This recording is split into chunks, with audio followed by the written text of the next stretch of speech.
أعلنت وزارة الأوقاف والشؤون الإسلامية عن ثبوت رؤية هلال شهر شوال 1446 هجرية ثبوتا شرعيا ليكون فاتح الشهر هو يوم غد الاثنين 31 مارس 2025.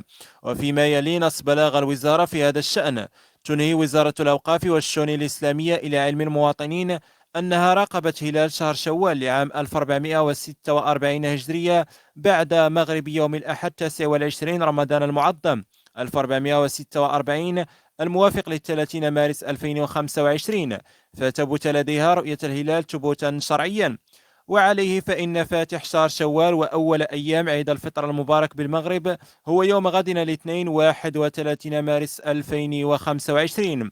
أهل الله هذا الشهر المبارك وعيد الفطر السعيد على مولانا أمير المؤمنين وحامي حمى الوطن والدين صاحب الجلالة الملك محمد السادس نصره الله باليمن والخير والبشر والبركات، وعلى ولي عهده صاحب السمو الملكي الأمير الجليل مولاي الحسن، وصنوي السعيد صاحب السمو الملكي الأمير المجيد مولاي رشيد، وسائر أفراد الأسرة الملكية الشريفة بالسعادة والهناء، وعلى الشعب المغربي والأمة الإسلامية قاطبة بالرقي والازدهار، إنه سميع مجيب.